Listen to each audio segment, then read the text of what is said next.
And if we look at the current energy crisis the country is experiencing, it seems that government believes the best way to ramp up our electricity production is to burn more fossil fuels, to use more coal.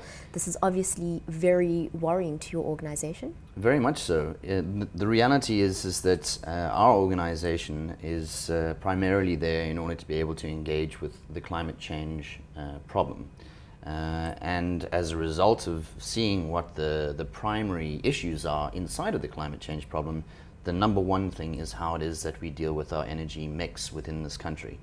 And as it stands right now, we'd seen some fairly heartening moves under the Integrated Resources Plan, which is our major energy planning model for the next 20 years, to introduce more renewable energy independent power producers, which had originally been the plan. That had been the national plan up until 2003, was that we were going to have independent power producers taking over the function of electricity generation within the country.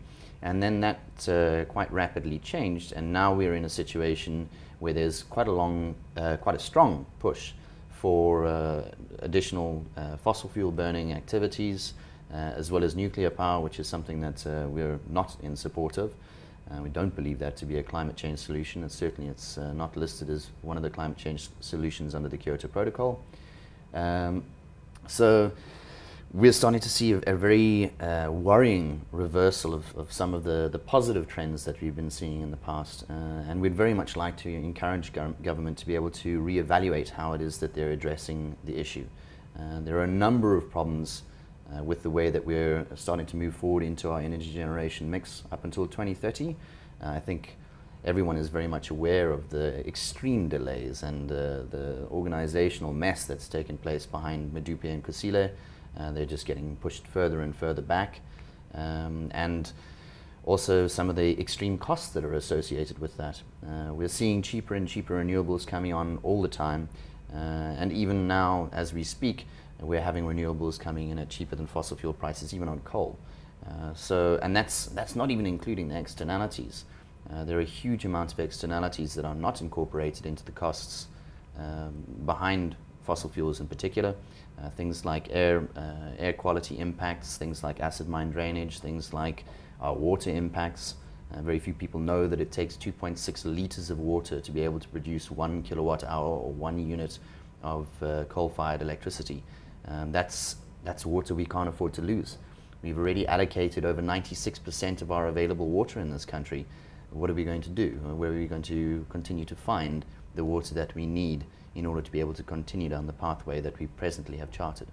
So what do you then say to the argument, and you've touched on it very briefly, but I'd like you to expand on it, that renewable energy at this point is just too expensive for South Africans, that the solar panels cost too much money, that it's just not something that we can afford in our current budget? Yeah, I don't really actually think it is much of an argument. We did a fairly comprehensive energy modeling project in 2013 called the Smart Electricity Plan. And basically what we were looking at is we were looking at the existing investment strategy that Eskom has in mind for the Integrated Resources Plan. And then we remodeled it so that we could have an energy mix of just 30% renewable energy by 2030. Which is, no one's suggesting that we have an overnight immediate transfer over to renewable energy. It's completely unviable.